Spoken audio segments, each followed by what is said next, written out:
just do this. And this is kind of my way of forgetting my surroundings and kind of distracting myself and focusing on a central point so that I can kind of pick up on subtle impressions that... There's a video going around claiming Tyler Henry has finally opened up about the most evil person he's ever read for.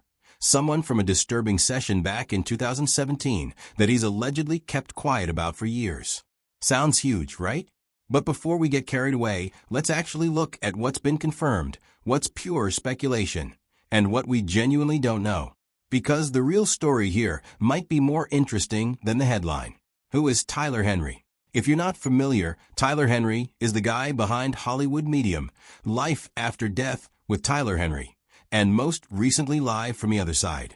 Henry was born in January 1996 and didn't discover his abilities until around age 10, when he says he had a premonition about his grandmother's death. From there, he started doing readings for classmates and teachers in high school, charging around $40 a session, and even taught grieving classes at a local shop before he graduated. He landed his first major TV show, Hollywood Medium, at just 19 years old. From there, his career exploded. He's read for an enormous range of celebrities over the years: Megan Fox, Jaleel White, The Kardashians, Snooki, Jodie Sweetin, Lil' Kim, and many more. His Netflix shows have kept him in the spotlight well into the 2020s, and by 2020, he reportedly had roughly 700,000 people on a waiting list for a reading. He's also been candid about how isolating his gift was growing up. He's described feeling socially cut off from peers in middle and high school because of how different he was. And he's talked about coming from a conservative Christian community where some people viewed his abilities as a gift and others viewed them as something far more sinister. So this is someone with a long, well-documented public career and a fairly open history of talking about the harder parts of his life. Given all of that, does a sudden, vague claim about a secretly evil client in 2017 actually fit the pattern of how he's talked about his work? Or does it stand out as something different? What the video actually claims. The video making the rounds claims Tyler had a disturbing reading back in 2017 with someone he's described, allegedly, as one of the most unsettling people he's ever sat across from. According to the video's framing, he's kept the details quiet for years before now finally addressing it. Here's the important caveat. That's what the video says. It is, right now, the single source for this entire story. There's no name attached to the claim, no independent confirmation, and no second outlet reporting on it separately. That doesn't automatically mean it's false, but it does mean we should treat it the way we'd treat any unverified claim, which is carefully. The tense readings we actually know about. Here's where it gets interesting, because Tyler genuinely has talked about uncomfortable sessions before, just not in the dramatic most evil person framing. The most well-documented example is his reading with Boy George. The Culture Club frontman went in openly skeptical, reportedly convinced by his manager Paul Kemsley to even show up in the first place. Things got tense enough that Kemsley, who'd been watching from another room, came out to encourage his client to be more open to the process. Boy George eventually softened by the end of the session, telling cameras afterward that he thought Tyler had a real gift and that he'd be open to seeing him again. So that's a real, sourced example of friction during a session, but it ends with the guest coming around. Not with anyone being labeled evil or unsettling, but there's also the well-known case of his 2016 reading with Matt Lauer on Today. Henry gave Lauer a deeply personal reading touching on his late father and his maternal grandfather. The timing aged badly. The following year, Lauer was fired from the network after an anonymous employee filed a sexual misconduct complaint against him, which opened the door to further allegations. That's not Tyler describing someone as evil during the session itself. It's more that the reading looked very different in hindsight once unrelated allegations against Lauer became public, and fans flooded the comments pointing out that he hadn't seen it coming. So we do have real, sourced examples of awkward or tense readings, and even one where a reading aged poorly once unrelated information came out later. The question is whether any of them are actually connected to this 2017 most evil person claim, or whether that's a completely separate, unverified story being layered on top of a career that already has plenty of real drama in it. The readings that made him famous. It's worth zooming out here, because most of what's actually documented about Tyler's career is the opposite of unsettling. It's emotional, and often described by his clients as comforting. Snooki has been one of his most enthusiastic repeat clients. During her first reading, Henry passed along messages she said came from her late uncle, which left her in tears. She was impressed enough to bring him back for a reading with her entire extended family, a session so emotionally heavy that Henry himself reportedly broke down before it even started, describing a feeling of empathetic sadness he said wasn't his own. Jodie Swein, who has spoken openly about her history with addiction, had a reading where Henry relayed a message from her late grandmother expressing pride in her recovery. Swein later said it hit her in a deeply emotional spot, given how much her grandmother had supported her through difficult years. Then there's Ricky Lake, whose reading became one of the more talked about moments in recent memory. Following the devastating Los Angeles wildfires, Lake shared on Instagram that Henry had accurately described a fire connected to her months before it happened. It's worth noting, though, that according to coverage of the episode itself, Henry actually framed the fire in the past tense during the session and told Lake directly that he didn't see another fire coming when she asked, which makes the later online narrative around this reading a little more complicated than the headline version suggests. So across his career, the documented pattern really is mostly cheerful, cathartic, repeat customer energy. There's also the long-running thread with the Kardashian family. Henry first read for Khloe, Kim, and Kourtney on an episode of their reality show, connecting them with their late father, Robert Kardashian. That session went well enough that Kris Jenner and Kylie Jenner later appeared on his own show, and Khloe became a repeat client. In a later session with her, Henry warned about distance coming into a relationship, which fans connected after the fact to her breakup with Tristan Thompson. It's worth noting that's exactly the kind of vague but emotionally resonant prediction critics point to as a hallmark of cold reading. It's specific enough to feel meaningful in hindsight, but general enough to apply to a lot of relationships. Which raises the question again. If his typical client relationship looks like this, what would it actually take for one specific reading to stand out as uniquely dark? The skeptics and the fraud accusations. No conversation about Tyler Henry is complete without mentioning the very vocal group of people who think the whole thing is fake. This is well documented, and a real part of his public story, even if it has nothing to do with the most evil person claim specifically. Critics have long accused him of using cold reading techniques, tossing out vague statements designed to land emotionally with almost anyone, then letting the client fill in the specifics. Some accusers have gone further, suggesting that because his subjects are almost always famous, he or his production team could simply research them ahead of time, a practice sometimes called hot reading. One frequently cited example is his 2016 reading with a Today Show producer, where Henry referenced a man's unexpected heart attack and a tragedy involving another loved one, and the producer filled in the rest. His father had died of a heart attack, and his brother had died of a drug overdose. Critics pointed out afterward that the family connection involved was easy enough to find with a basic search. Henry's own executive producer has pushed back on accusations like this directly, stating that Henry is never told in advance who he's about to read, and that production deliberately limits how many crew members even know the guest's identity before the session starts. Skeptical organizations have weighed in too. A 2024 opinion piece in the Skeptical Inquirer specifically criticized his Netflix show Live from the Other Side, arguing that the format, meeting guests without any visible preparation, actually undermines claims of reliability rather than supporting them. A separate, frequently cited critical analysis published years earlier accused Henry of grief vampire behavior, the idea being that mediums profit by capitalizing on the emotional vulnerability of people who've lost someone. That earlier analysis actually has a name attached to it.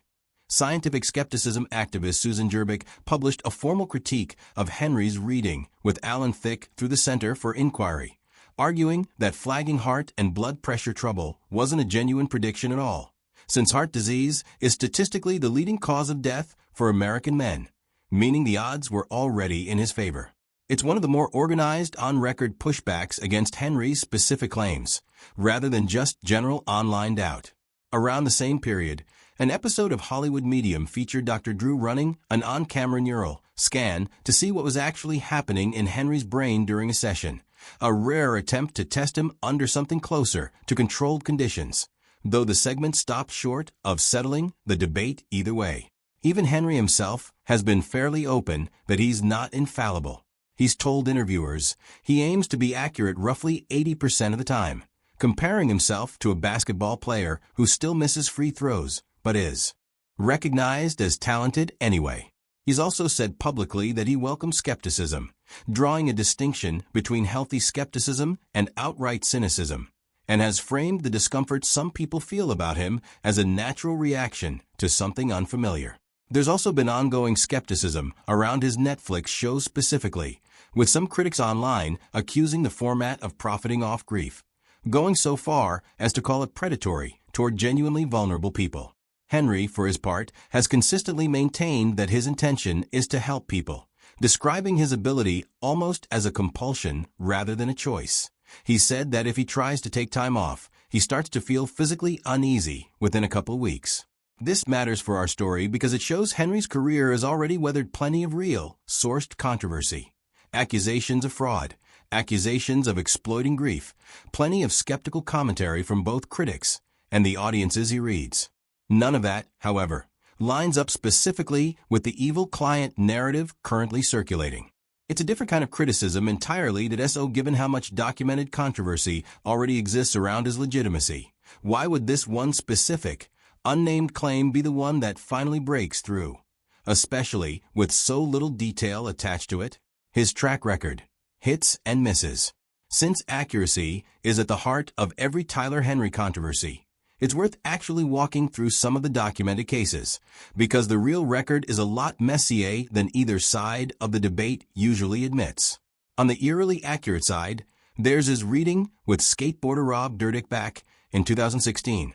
Dyrdek and his wife were convinced they were having a girl, but Henry told him directly that he'd end up being a father figure to a little boy, which turned out to be correct. There's also his reading with comedian Margaret Cho, where he predicted she'd write a book that would become a hit, even specifying a 2-month delay in its release, something Cho later confirmed happened exactly as described. And there's the case of Alan Thicke, who was told during a reading that heart and blood pressure issues ran in his family.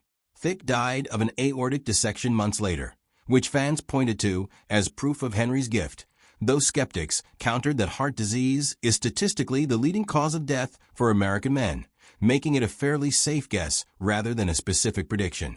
There's a similar dynamic in his episode with stunt performer Steve-O, who's described in the show's own framing as going in an outright skeptic and coming out convinced by the end of the session. It's a compelling TV moment, but worth flagging the same way as the Boy George episode. It's a documented on-camera reaction, not independently verified proof of accuracy, since we're relying on the show's own framing of how the segment played out. On the wrong side, there's a reading with Lil' Kim about Notorious B.I.G., where Henry suggested the rapper had a strong suspicion someone wanted him dead. A detail critics pointed out had already been publicly discussed for years and didn't add anything new to an unsolved case. There's also his 2016 comments about the presidential election, where, when asked about Donald Trump's chances, Henry said he wasn't worried, a response vague enough that outlets at the time noted it could be read multiple ways depending on which outcome actually happened.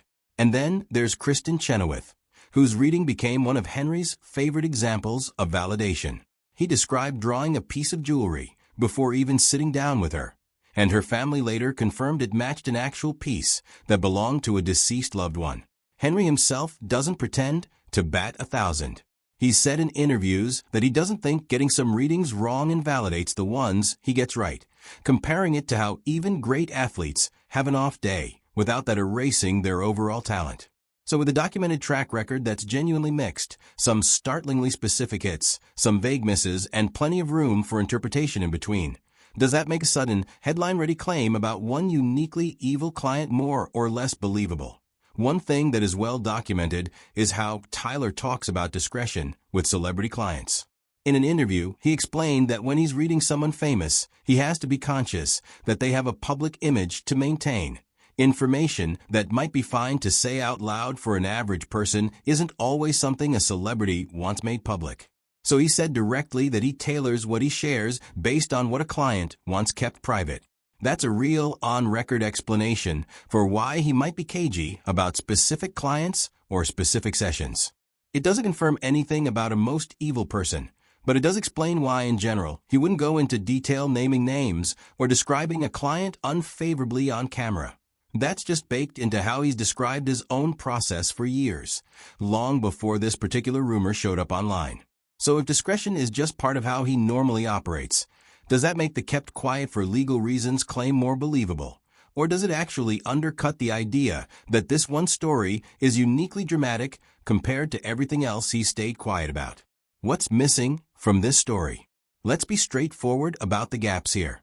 There's no verified quote from Tyler using the words "most evil person."